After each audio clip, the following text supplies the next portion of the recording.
7e et le 8e verset. Et à ces deux versets, nous allons ajouter le 17e jusqu'au 18e. Néhémie chapitre 2, c'est à 8, 17, à 19. Je me repose la question un peu comme à l'école, vous y êtes? Voilà. Même aux États-Unis, on parle bien français. Maintenant, toi, je t'ai demandé, vous y êtes? Quelqu'un dit, oui, nous y êtes.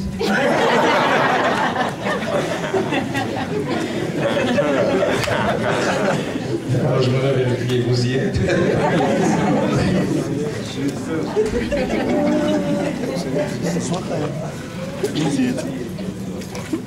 Néhémie chapitre 2, c'est à 8, 17 à 19.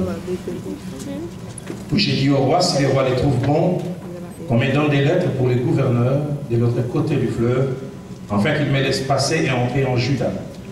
Et une lettre pour Asaph, garde de la forêt du roi, afin qu'il lui fournisse du bois de charpente pour les portes de la citadelle près de la maison, pour la muraille de la ville et pour la maison que j'occuperai. Le roi me donna ces lettres, car la bonne main de mon Dieu était sur moi. Je vais au verset 17.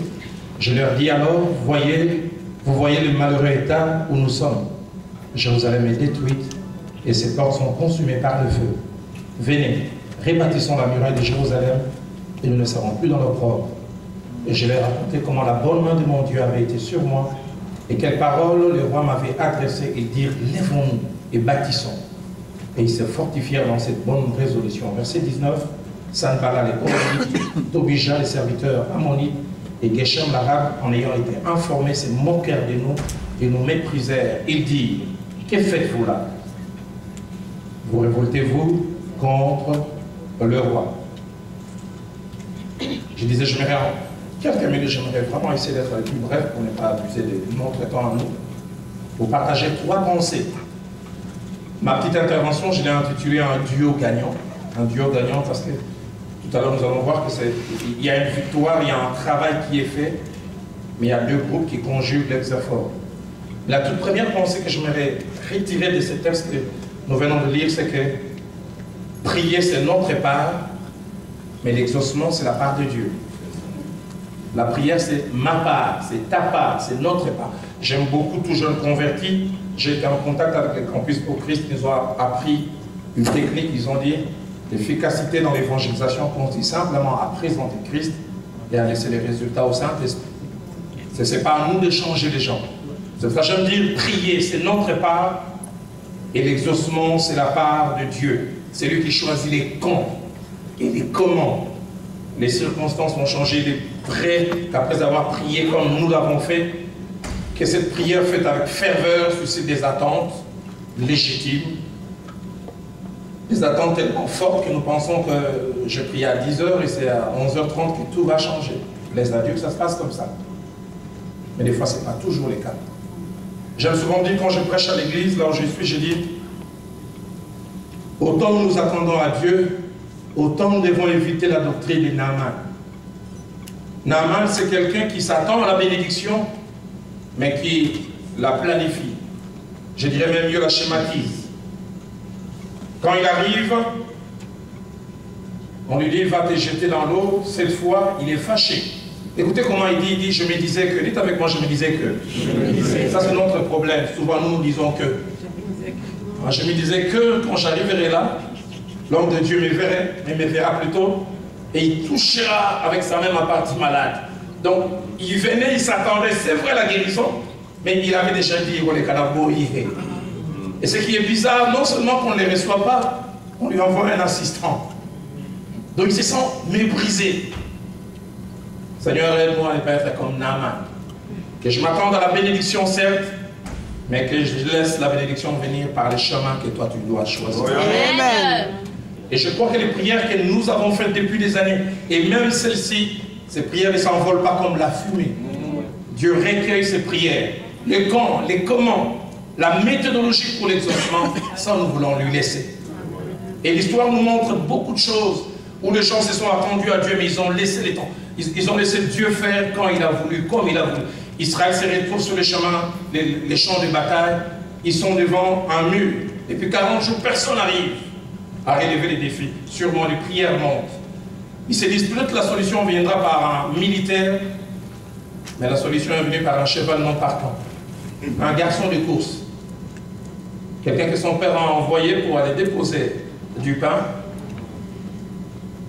L'un de mes pasteurs a dit ce jour-là, quand l'élite d'Israël retournait au pays et que les chants de victoire étaient chantés, le plus étonné devait être le père de Moïse, plutôt de David.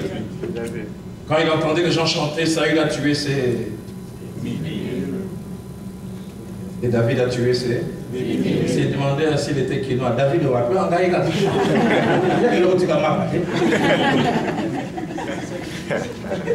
Dieu sait répondre par un moyen inattendu. J'aime beaucoup lire l'histoire d'Israël vers la fin du XVIIIe siècle, vers les années 1890. Il y a le mouvement sioniste qui a été formé, après, comme quelqu'un l'a dit, plusieurs années de diaspora. Et ils avaient comme devise, ils disaient l'année prochaine à Jérusalem.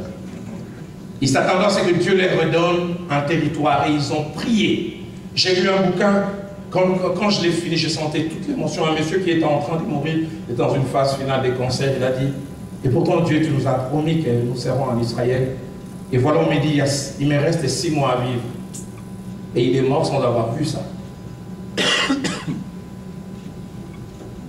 Et puis il y a eu Hitler, qui bizarrement, juste avant que Dieu n'exauce la prière, il s'est attaqué à ses peuples.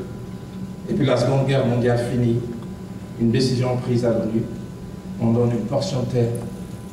Et j'ai lu un bouquin, quelqu'un dit, les jours où qui ont foulé ces sols, je me suis demandé combien de gens ont désiré voir cela et ne l'ont pas vu.